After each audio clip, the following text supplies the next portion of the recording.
what's your dream? Okay, like if you had no obstructions, like if somebody could walk up to you with $1 million check. Now you can't pull a God card, and you can't do something morally virtuous or whatever. I mean, sure, everything's morally virtuous, but Sure. if you could do something that would be super personally satisfying to you, what would you do, and maybe why? I've actually thought about this. Okay. Maybe not exactly in these terms, but something in the ballpark recently. I think I'd buy a farm. I think I'd buy some Okay. land and I would farm. I would always, podcast market, someone on the side, sort of like a digital Wendell Berry kind of vibe. I think Okay. that's what I Cool. would do. This is something I've been thinking a lot about recently. When you work in the digital space Mm-hmm. broadly, as most of us do in one way or another, it can be frustrating because the work doesn't always feel real. Like Mm, it just okay. sometimes doesn't feel real. Not that it's not good or not that it's not satisfying, but Mm-hmm. when it's not going super well, it just doesn't feel real. Like I'm clicking buttons, I'm seeing things on screens. I just want to do something with my hands. Like that's always the Mm-hmm. most satisfying thing when I get to work with my hands. Make things, build things, fix things, what have Mm-hmm. you. I think that's what I would do, and then I would just take the podcast, the marketing contracts that I really liked, and the rest of my time I would just farm. I don't know, raise chickens or do So something like tell me about that. Unpack it. What kind of farm? I'll ask about Wendell Berry in a minute, and like what you that. understand about him, because I don't know too much. So, yeah, first start with the farm. What, like, paint the picture. What kind of farm would you have? I think so. Most of the world's history has been agrarian. Most people have had, whether it was a fiefdom or a small family farm. Like it wasn't uncommon to just run what we'd probably Mm-hmm. now call a hobby farm, a small operation, maybe 10 chickens, a cow, some vegetables that pretty much provided for your family. Like I would just want something on a small scale, 5 acres or less. I think I would just enjoy uh, tending for the animals, getting my chickens new grass, move them around, building fun little chicken tractors and contraptions. I think I'd really like that. And then Yeah. just be able to have a space where, my family is, friends can come out to, plenty of space for people to stay, host events. My wife and I enjoy doing that. This would be an even better way to do it. And just, it would be so much easier to spend time just outside. It's almost a Yeah. necessity. And Yeah. well, it is a necessity in that. And something that isn't extremely far away from this city. This is something that I could go on for hours about, and so I won't. But the short of it is Okay. up until up until the Second World War, we had this development pattern, and I don't know if anyone's going to be interested in this, but I love it. It's super fascinating the way we Okay. developed cities up until about the 1940s or so, because after the Second World War, America had all this money. We'd come off a victory. Most other countries in the world weren't doing as well as we were, so we just started building roads, and this is where we get the suburbs. But Okay. before that, you had a fairly dense city where the farms weren't actually that far outside of it. This Mm. is why in Texas we have this. I'm sure there's other places that do like farm to market roads or FM roads. That's a big thing around Okay. here. Used to be ways for farmers just to get into the city, sell their wares. And this was just how it was. And I love that. I would love to find something that isn't too far out of town because I like people. I don't want to drive an hour just to see people Yeah. that I know. Yeah. But if I could drive 15 minutes and be in town and then 15 minutes back and be at my farm, like that's the That's ideal. ideal for Yeah. me. That sounds great. It's the best of both worlds. I don't have to commute for just an Yeah. hour plus to get to the nearest grocery store. That sounds Mhm. great. No kidding. And this would be a farm you would do to raise your family. Like, would you try to grow all your own food, or specifically chickens, like a chicken farm? That's a good question. I think I've never I've thought about this a lot, but I've never been someone who's huge into complete self-sufficiency. Like Gotcha. that Hmm. doesn't appeal to me too much. I would like to take a bite out of the grocery bill for cheaper, to get a much higher quality of food, and also the values that come with it, especially for children. you grow up and you have that sort of work ethic instilled. You understand the rhythm of life, but I don't have a desire to get away from it all and be completely self sufficient because I Yeah, like yeah, going into town. I like the totally. people, but just some middle of the road balance of I can uh, I can have all my eggs that I need, all my chicken, and most of my vegetables and whatnot. And I'll subsidize here and there as necessary, and Mhm. just do it. Really, just find that middle ground. Yeah, I nice. don't want to dedicate my entire life to it, but I'd like a decent chunk of it to be dedicated to it, and I think that's a nice balance. Very cool. Do you have farming in your blood in the family? My dad's side, yeah, actually, a decent amount of previous generations. His side, they were all chicken farmers, so Okay. it's not an unusual thing. My dad loves it, and my dad and my mom, when I was real little, had a pretty decent garden and things like that. Had a Mhm. fairly decent home setup, Nice. and but haven't had much since. I think to my dad's chagrin. I don't think my mom really minds that we don't have it anymore. My dad definitely Yeah, yeah. does. Yeah. I remember reading a book growing up called, I think it was called Medieval English Gardens, and it just fascinated me this sense that it used to be in the past. Everybody would have a little garden. Like you didn't have a backyard. Like who had a backyard? You have a village green Yeah, where everybody gathers. You don't need a backyard. Everybody has their own garden though, where everybody's growing all of their own herbs and a crop of vegetables, something like this. You're yeah, supplementing, what you do in the market, but everybody's growing basically everything that's edible. You're not just growing like nice flowers and cropping grass and stuff. And it was just so cool to learn about this, sense of how things yeah. used to be. Yeah, Um, lawns are a weird thing. Most people didn't have like lawns were for yeah. the aristocracy, and I think like the 18th Hmm. century France, something like that. They came up, they're like, I have so much money, I can just have all this fertile ground that I'm doing nothing with. I'm just that rich, and now everyone has a lawn. It's a Yeah. strange sort of trickle down effect. I saw a comment the other couple of weeks back that the rich came up with lawns maybe as a self-defense measure, or I don't know if it was like some kind of a flex to be able to trim everything and have it, but I don't know. Mhm. Maybe you could like stop people crawling up on you if you're trying to avoid assassins or something. But I don't know if Maybe, that's yeah, true or maybe not. both. Yeah. From what I've heard, yeah, it was sort of a status thing that Yeah. you Yeah. could do it. You just didn't even need to farm the land. You were too rich to even I'm just bother. gonna cut everything and leave it there. Not Yeah, pretty so. much. It doesn't have to be productive. So, I mean, oh gosh, so many fun questions now. Like, I'm curious to talk to you or ask you what you think about the future of farming with all the tech that we've now developed in the best possible sense.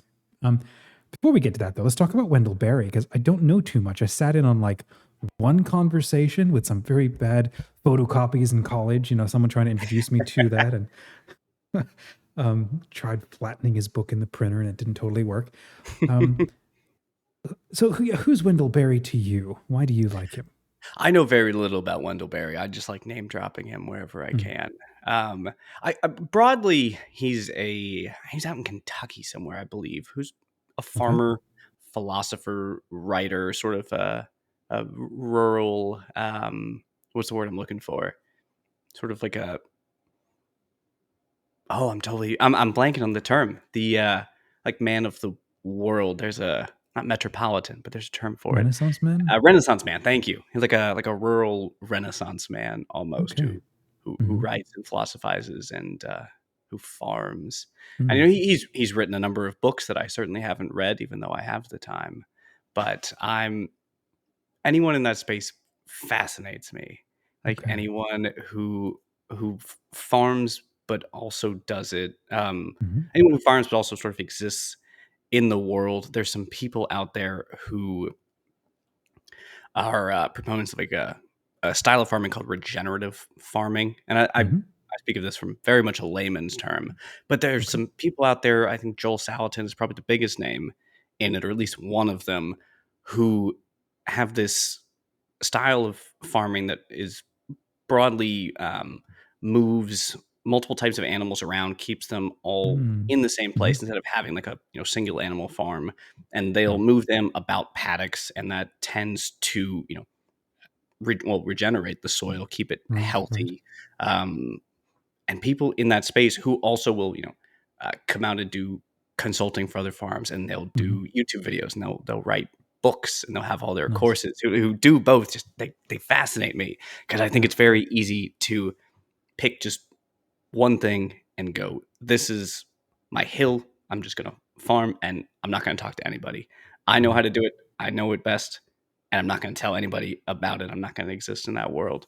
And I Yeah. mean, I get the desire to do that, certainly. But when someone sort of bucks that and says, no, I can do both of these things because what I'm doing is good, but it's not just for Mhm. me. It's Mhm. fascinating. I'm always intrigued by that. What is it? So what is it that intrigues you about it? Is it the what do you say? Is it the sharing of techniques and old land traditions that are largely lost? Is there sort of the fun about the discovery of that, or is it just how to be outside in this world and re-engaging with nature? Um, yeah. I think What? it's certainly some of both of those. Okay. Maybe more the former. Like it does fascinate me to when How I'll see these smart they used to people be, talking or about, are. yeah, I Yeah. mean, we think of ourselves as the height of civilization and the height of modernity and the height of the intellectual tradition. But Yeah. most everyone thought about themselves that way whenever their period was throughout history. We've always Yep. done it. It's just Cutting human edge Roman nature. aqueducts. Like, this Yeah. is bleeding edge technology. Right, but I mean, then you think about like the Romans and how their cities or their streets like still Yeah. stand, and It's the amazing. people centuries ago who know so much more than we do Hmm. because of the traditions that we've gotten away from. We Hmm. went, oh, we can do this better, we can do this faster, we can do this cheaper, and faster and cheaper is certainly true. Better is debatable.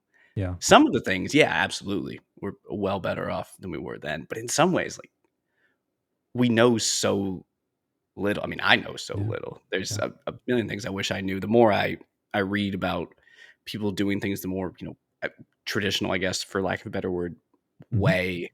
It just fascinates me that centuries ago they had it down. Hmm. They knew how to live on the land. They understood the seasons. They knew all the minutia of their soil's health and their weather patterns without nearly as much of the tech as we have to help Mm. us today. It's just Yeah. I just find that so fascinating. Yeah. Have you heard of the phrase or the term biodynamic farming? Is that the same thing as regenerative? Do you know? It it could be. I'm not familiar with it. Okay. Okay. There's another. So I don't do any farming. I would love to. There was a Oh, I hot don't minute where I either. was Yeah. trying. It's I funny. I just was. like it. Yeah. Yeah. Yeah. We tried. My wife and I were trying desperately to cut costs a couple of years back, and we lived out on a mountain in outside of Front Royal. And my gosh, were there rocks in this hillside? But we ended up digging up. I dug up 6 plots, and they looked like massive graves. And I was trying to explain it away to the plumber at one point. It was funny, but yeah, we wanted to do all kinds, grow all of our own seeds and stuff like that, and we got a whole bunch of heirloom stuff and whatever. But where was I going with that? Oh yeah, there was a specific German. Well, he's sort of a mystic, philosopher, thinker, Rudolf Steiner, and he had a Hmm. lot to say about how, yeah, really fascinating things about how we can return to farming in a way that's not just ecologically sound, but also spiritually attuned or aware of how, how the world in its completeness can work around us and how we engage with that, and from a moral beyond a moral ethical standpoint and stuff like that. It's like, whoa, there's a whole level beyond just like responsible care for the world. It's actually relating with a sense of honor to um other layers of stuff. Anyhow, that stuff partly sort of in an intellectual way fascinates me, but also to rediscover um what what did used to be normal and how much we've lost with our rush to like get to market so quickly. Yeah, that one of the things I think we've lost most in the postmodern age, especially the last half century or so, is Mhm. like seasonality. Like you don't really Mm. have seasonality in your work, at least not for most of us. When Mhm. you work, especially in digital space, like there is, I mean, there's seasonality in as much as you break your fiscal year into quarters and you plan for your Yeah. fall launch or your winter email campaign or your New Yep. Year's rebrand, what have you. Like there's like a pseudo seasonality to it, Mhm. sure, but there isn't the same rhythm. Like it's fairly Yep. flat. Like it just No, it's true. continues and it expands, and sometimes it tapers down. Hmm. I mean, you have your holiday rush, and now February's a little quieter or something like that. But it's not. Hmm. It just is more happenstance than by design. Yep. And Yep. I think, and maybe I'm over optimistic, but I think people are seeing that. Like, and companies, I don't think they're doing it incredibly well, but I like that they're doing Hmm. it, trying to implement some seasonality. I mean, Summer Fridays isn't exactly bringing us back to a golden age of farming, but it's at least the idea that there is a Hmm. difference in the seasons, and we should be operating differently in them. We work more during these times. We work Hmm. less during those times, Yeah. and I think we're bordering on a very. I think we're bordering on a very basic understanding of seasonality again. And maybe Hmm. that's me being over optimistic. Maybe we're Well, go ahead. on the Follow exact that. trajectory. Go on that thread. Like, I love hearing from people who are optimistic about, you know, um, where things can be and how they can actually do better. Like, um, yeah, where do you think the good possibly can be with all of the tech and the development and everything? I think we're getting Yeah. um, becoming aware of the amount of waste that happens with food and the amount of like, there's also energy waste that happens in like trying to transport the stuff and meeting perhaps unseasonably unrealistic demands for how our food production setup works and what farmers have to go through and whatever. And I don't know anything to really have any opinion. And so I'm curious for somebody who does pay attention to this stuff as you look into like, I don't know, next 10, 20 years or something about all of this. What kind of excites you perhaps for the average farmer or farmer to be, or people who want to get into it again? Yeah, I think remote work and the expansion of freelance and contract opportunities is broadly good. I mean, like all other things, it's not without its Hmm. flaws and its negatives, but I think it's broadly good. Hmm. I think that for it at least presents a good opportunity. Maybe that's a better way to put it. For someone who says, if I can grow this amount of food that cuts this amount of my grocery bill down, Hmm. and now I work backwards and I kind of go, okay, what are my expenses? How Hmm. much money do I have to make to pay for the necessities? How much money do I have to make to pay for any, extra, any fun costs? Hmm. And going, okay, this is the amount of money I need to make. And then looking at it again and going, but how much of it do I really need? And maybe it's the case that it's all of it or Hmm. 90% of it. But for a lot of us, I mean, we have more than we need and we know it. But I think it's still hard to trim the fat because it's Hmm. comfortable. Like I have more than I need. Maybe not Yeah. much more than I need, but more than I need. And I know that. Hmm. And I don't want to get rid of my luxuries. I like them. Hmm. Now, I'm a fan.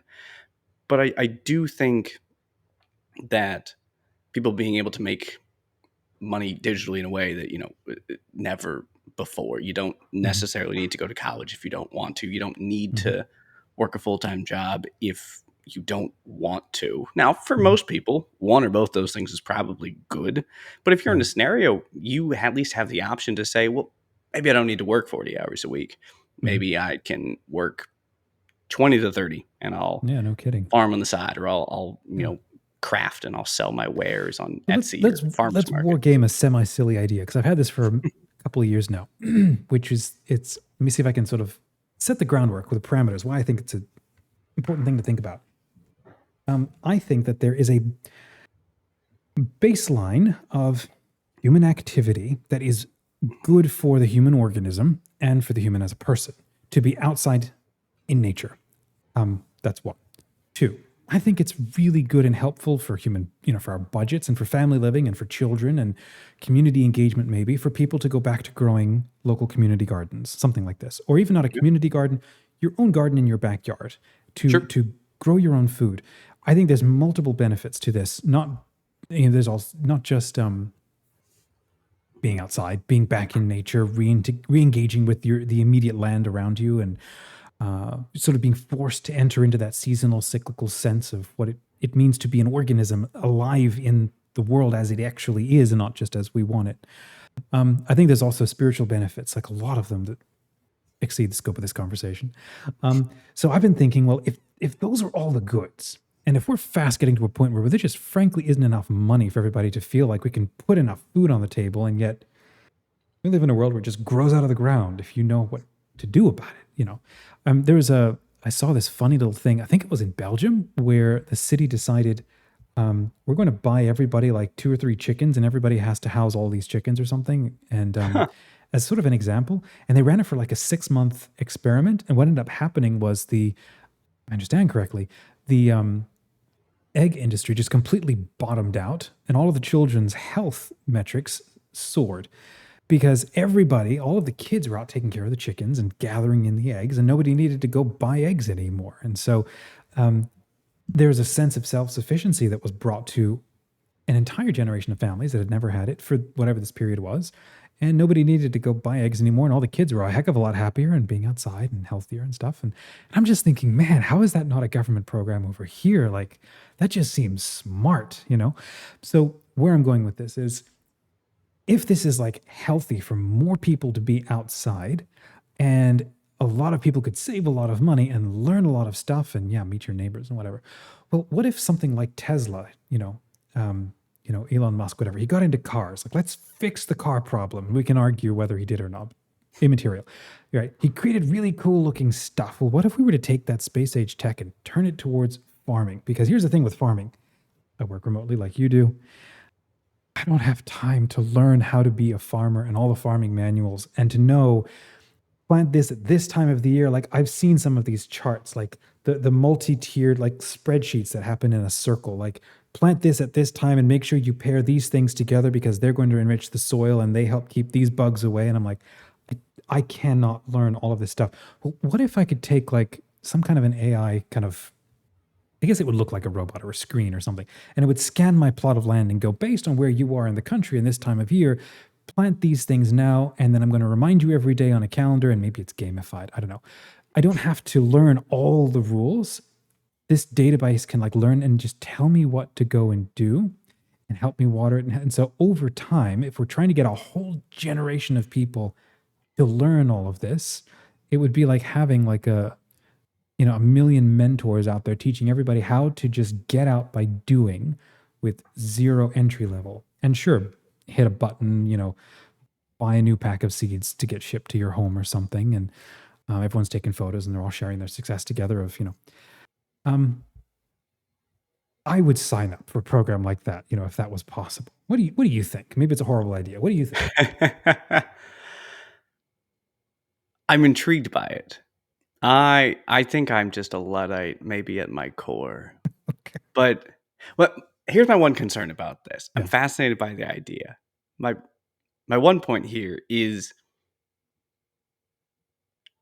I don't think anyone's learning anything. The machine is doing the heavy knowledge lifting Agreed. for you. No argument And there. Yeah. right, and if the machine breaks or becomes too expensive, you I'm sure you've gleaned something from it. Certainly, like I can't imagine you are taking input from the screen, going out and doing the Mhm. activity and getting nothing into your memory from it. Like I'm sure you would get Right. something. Mhm. That said, I think I'm just always concerned about a technological solution to a problem that I'm not convinced needs Mhm. one. Or I think there is already a technological solution Mhm. to it Yeah. broadly. I think it's just YouTube. Like I really True. think Here's the the thing, though. Here's what I'm trying to, the idea from my, and maybe I'm just solving this problem for me. I don't know where to start, and I have yeah, no idea. Like, I know that I want it and I can see all the benefits, but the learning curve for me specific, learning curve is too high.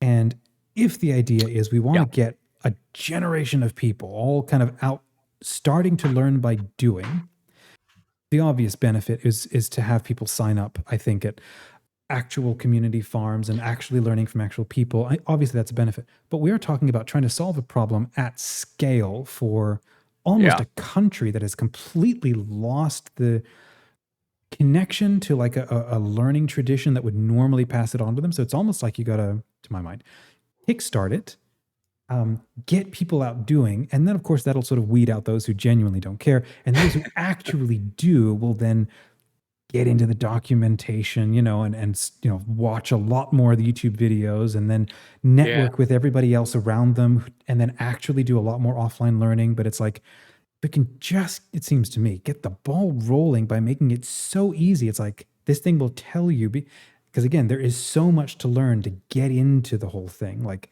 plant your squashes now. Tomatoes are done in 2 weeks. Don't even start planting those now. Get your pumpkins. I have no idea what I'm saying, right? Right. Yeah.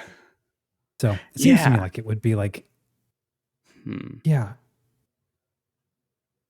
because then you're also you do something like this and somebody discovers, hey, I didn't even know this was a thing I could be interested in because there was no capacity for me to get into this. And then to be able to start selling this stuff at the local farmer's market afterwards, and generating a Yeah. source of income or something, it intrigues me as like an idea that I am is really becoming cool. increasingly convinced. I think I've changed my mind from the beginning of this. If if the thought is something like, I have just idiot proof entry level tech that allows me to do this, Mhm. maybe you could say something like, I do this, I see success, I get the dopamine hit, I feel, a sense of purpose. There's sort of a sense of communing with nature. Maybe there's Yeah. some, sort of spiritual satisfaction to that. Mhm. And then I realize I can do it myself. And maybe I don't actually want full technological Yeah. aid Comes as a I get point you don't better. need the tech anymore once you actually get into it. Yeah, I think that's certainly true. And maybe even once you get good enough, the limitations of the tech just make themselves known.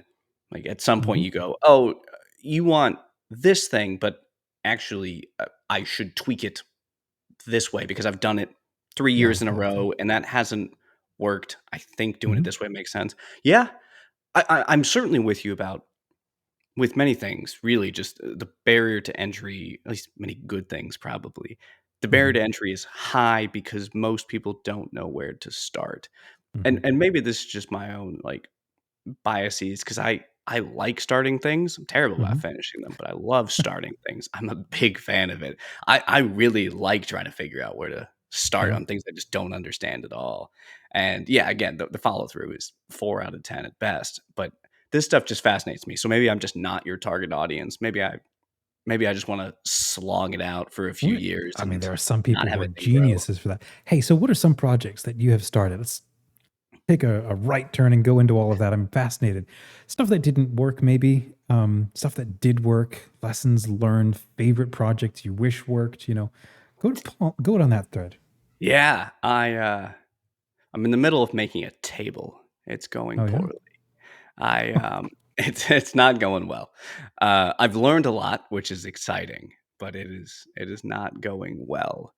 I work in an uninsulated one car garage that is from like the 40s, probably maybe Oh gosh. 50s.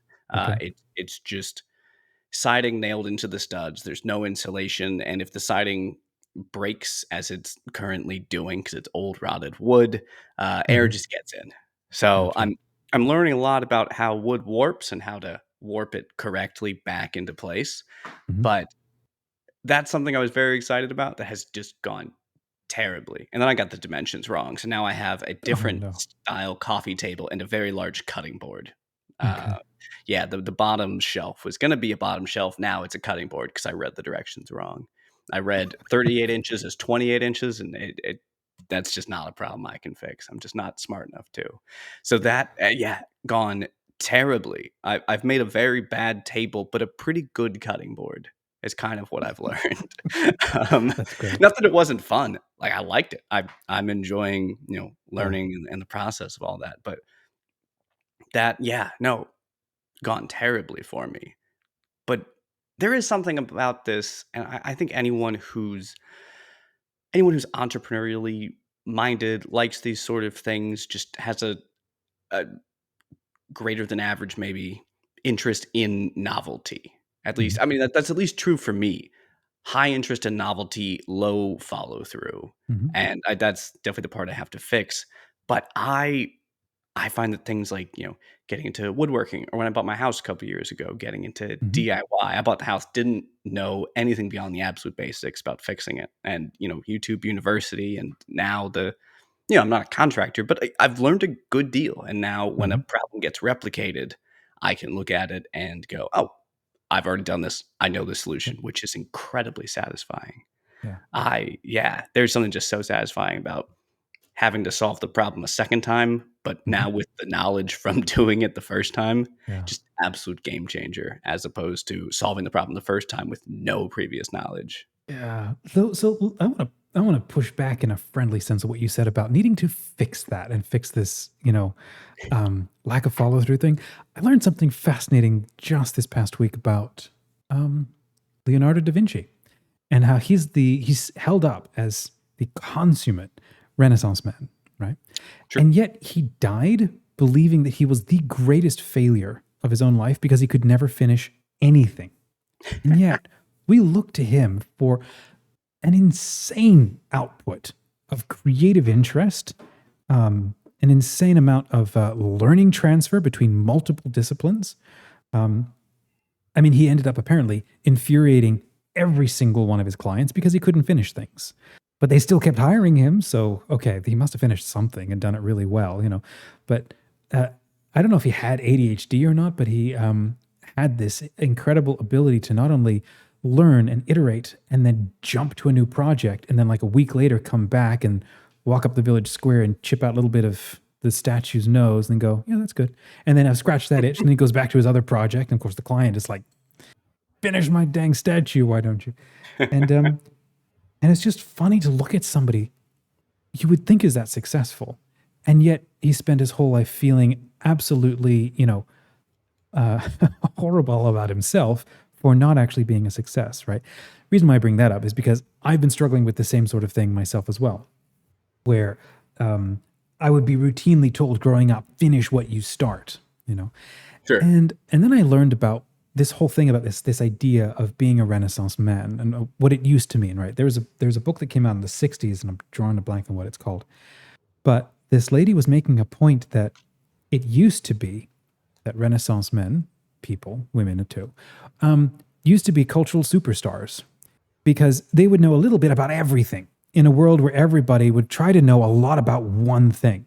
Yeah. And the value of knowing a little bit about a lot of things, okay, fine, an undulating amount about a lot of things, means there's a whole lot of learned wisdom across a really wide variety of things because there's an interest and a scavenging awareness of interest in everything. And so her point is that there's actually a really important and valuable need for these kinds of people because most people don't have that gift.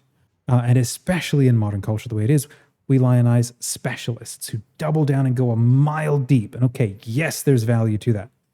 But if you don't have this kind of connective tissue that can connect and be interested in a whole lot of things and then be able to see connections and jump between things, um, if you don't have that, well, you get modern culture, an inability to get outside of boxed thinking, right? And you have not you have a whole bunch of very frustrated creative people who can't fit inside the boxes and then don't know how to even begin because they're routinely told to go back to the corner if they can't finish what they started and they're a failure. And it's like, well, maybe it's actually okay to be a serial starter. Now, I do say that there's probably a spectrum, as with anything, and maybe there's a very clear case of sure, you probably do need to learn some discipline. Yes, you do need to finish what you start. But for some of us, and I'm going to, maybe because it makes me feel better and I can go to sleep at night, but I want to offer it to you too, because I actually think it's true that maybe there are some of us where it's okay to not need to finish stuff, especially if your life doesn't depend on it. If it's like a hobby or a fun thing, maybe you've learned what you need to learn by failing for a hot minute and then you jump onto something else. I'm going to stop there for a second. Like, what do you think? What goes through your mind? No, that is interesting. It certainly makes me feel better. That is interesting. Well, it's the phrase that we've shortened about, like, jack of all trades, master of none. Mhm. It's something like, the full version, the full quote is something like, I mean, we have a lot of these quotes in popular culture that we've like truncated for some reason, but the full version is something like, a jack of all trades and master of none is still better than a master of one. It's something like that. Oh, well, I And didn't maybe know that's, that. yeah, that is the, Man. that or something in the ballpark of it is the full version of the quote. Yeah. The idea being, that sort of Renaissance idea of it is actually better to be multi-skilled, even if you're not, a complete pro Mhm. in any one of them. You know enough about everything that you can kind of make up the difference when you come into it. Like, I've thought about this a bit for contractors. Okay. There is there's a group, called New Polity who fascinate me, and they're, a think tank, like a Catholic think tank in Steubenville. They write a literary journal, or maybe not a literary journal, but something in the Mhm. ballpark of that. And they had this timber framing course, like sort of the traditional way that we used to frame houses before we had nails and screws and other Oh, cool. fasteners, which like it's incredible. But in that vein, there was a time where a contractor or a craftsman, like a builder of homes, would have a pretty thorough understanding of not only whatever his specific trade was, but at least Mhm. a general understanding of what the other trades did. Like an Right. HVAC guy couldn't build your house, but he generally Mhm. understands framing. He generally understands Mhm. electrical and all the adjacent peripheries of building a home. You know, site selection, maybe Yeah. pouring Yeah. foundation, or I guess Mhm. back then pier and beam foundation. But and now when you make your money on speed, it's actually not efficient for a craftsman to know all the facets. And the same way in, the digital sphere. Like it's not like I've worked in agencies before with, mixed feelings. Mhm. And a lot of them I've run into, even, good people well intentioned, because they move quickly, it's actually not efficient for your, web designer to know how copywriting works. It's not efficient for Right. your copywriter to know how sales works, etc. Like it's not really helpful for anyone to know anyone else's cycles. Or I shouldn't say that. It is certainly helpful, Right. but it's not Not if the efficient. factory line mindset is the dominant paradigm for how you organize your workforce. Yeah, and this is something I feel weird saying out loud because it's a very like Okay. champagne problem kind of thing. I've never But heard that. That's cool. Okay, go yeah. ahead. um, just the idea that when when we moved factories in the US, when we decided that it was cheaper, more efficient to outsource our factories, Mhm. we lost industrial jobs in the US as we became more of a knowledge based economy and a service based economy. Mhm. What we've done, I think, and again, I said this is a white collar worker, so take this with a grain of salt. But we've sort of just reinvented factories, but now we've made them for creatives. Like a lot of It's true. agencies, still they do follow the sort of classic Henry Ford factory efficiency structure that I mean, much of America and much of the Western world really Mhm. follows because it's the most efficient way to make a car is to have everyone know their piece and do their piece and just Right. do that over and over again. Right. And I think why a lot of creatives are dissatisfied in agency settings is just that. Like I do the same thing over and over, and it looks a little different Mhm. each time. Sure, each project is a little different, but I do the same Mhm. thing until it's time for me to be done, and I don't Mhm. really know what everyone else is doing. And Yeah. now some people are fine with that. Some people in the creative space are a little more technically minded and Mhm. it doesn't bother them because each project is new enough for them. Like it kind of Mhm. still gets that dopamine for them. And great. Yeah. I'm not one of those. God bless all the ones that are because they're doing the work. I cannot. I Um, know, I hear you. but it does seem to me that that's kind of we've sort of reinvented the factory, but we've made it much prettier, and now you have half day Fridays and whatnot, and it's a much nicer factory. It's a much better one to work in, Yeah. but the structure is still the Mhm. same. because it is Yep. still built on that like assembly line efficiency Mhm. mindset. And I think that's why a lot of creatives, especially in agencies or similar structures, kind of have that burnout if Yeah. you're not on the more technically minded side of Mhm. the spectrum. You're more on, I guess, the properly creative oriented side. I'm sure there's a more robust version Yeah. out there that Yeah. someone else has thought of better than I have. But that's kind of what I think of about this. It's ultimately the structure is exactly the same because that's how we conceive efficiency in business. And I understand it. Like I get it. I I just it's not for me. That's what I've learned Yeah. the hard way a Yeah. few times. No, I think you're absolutely right. I mean, if I were to start like a creative agency or something, I would pretty much mandate anybody that comes in on a creative role or to get hired, I would probably mandate you need to have some kind of other side project going on that brings you creative fulfillment. And it needs to psych you out of your mind. If you don't have one, you need to go get one before I hire you or go make it up, something. And it definitely shouldn't be one that you get a lot of money for because that's how you know it's personally satisfying. You're prepared to sacrifice for it, Yeah. whether or not the money is there. But it's interesting. You said something about knowledge workers and how we tried to bring the factory line approach to everything. And it's just interesting to think about how we've become knowledge workers and we've lost all of our wisdom, right? And you just look at a modern culture and it's like we're all over the place, and there really is no sense of the wisdom being the thing that you know to be so deeply true that it comes out of your experience, that it's gone beyond just ingested in the head, you know. And I do think a lot of that comes from uh, how severed we are from the earth and our cycles that engage with actually being alive as, well, an organism that evolved in harmony with how the earth itself works, you know. And this idea that I can be so disembodied that I can sit inside a house and never actually touch grass or have any relation to the actual seasons as they exist or have any relationship to how my food is produced, you know, in any Or even way. understand how the house itself works. Like the house you live in. Like Hmm. I know way more than I did when I started, but I didn't know anything about it because it wasn't efficient to. Hmm. Like Yep. Yep. the idea, oh, what's a comparative advantage? You Okay. familiar with this?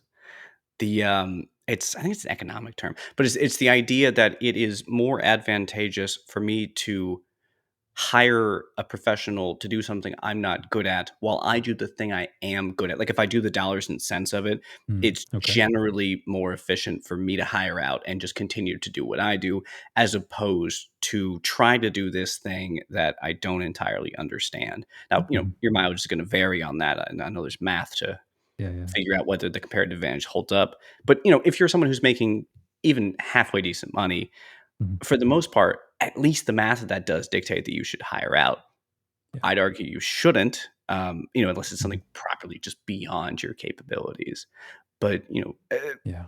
math like that doesn't account for the innate value of Absolutely. picking up a new skill or just being more in harmony with your home, your garden, what Yeah. have you. What it means to be an actual human being. No, yeah. Yeah.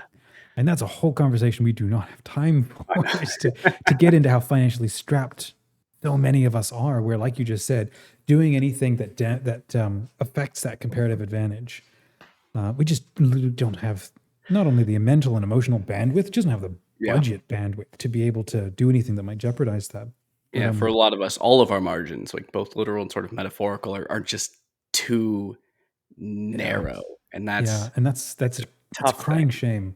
That's kind of why that idea of the tech thing just so intrigues me because it's like it takes away any possible excuse, you know, makes it so easy and, you know, okay, granted, I know nothing is totally easy, but it means you Sure. don't have to Yeah. like get a degree to go out and start growing tomatoes for yourself. But as we start to wrap, what would you say what's been the funnest, coolest thing that you have learned about farming that you didn't know and just psychs you out? Oh, man. The, Hot seat. There you go. yeah. Oh, that's tough. That's a good question.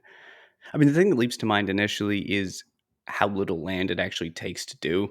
Like, I've Agreed. seen, especially if Yeah. you're somebody who goes, "Look, my margins are narrow. Mhm. I have to work, 10, 12 hours a day, just to break even. Mhm. If I have a hobby, like it has to have a reward. Like it has to. I can't do anything that is not monetizable in some sense, whether it makes me Mhm. money or cuts me costs. Yeah. Most people can do something in their backyard. Like you Mhm. can grow I mean, we're in East Texas, we're in a bit of a drought right now, so not a whole lot is growing. The rain's coming Yeah. soon. Mhm. Um, but the fact that it doesn't take, people can do incredible things with a quarter of an acre. Like I've seen these videos of people who are, market gardeners who will, obviously eat some of their own wares, of course, but they make money. They go sell at the farmers markets. They go sell direct to Mhm. restaurants, things like herbs, microgreens, smaller vegetables that are actually a Yeah. really good yield per square foot, just like Yeah. financially. That Yeah. if you want to bring in some extra income, especially if you're somebody who knows a few people, it Mhm. always helps to know people in Mhm. a small space. You can do this really cool thing, commune with nature, have a Mhm. hobby, and it isn't a pure, financial time waste. Obviously, it's not a time waste, but if you're someone who can't Mhm. afford to do anything Mhm. that doesn't make you money or cut you costs, this is still something that checks all those boxes. And the Yeah. barrier to entry is actually fairly low. There is still Mhm. one. There's no robot to tell you which, microgreen you should plant, at least not yet. Mhm. But it's a reasonably low barrier to entry with a decent return. Mhm. And even if nothing else, you can take a small amount out of your grocery bill and, commune with nature while doing it. That's exciting. I love that.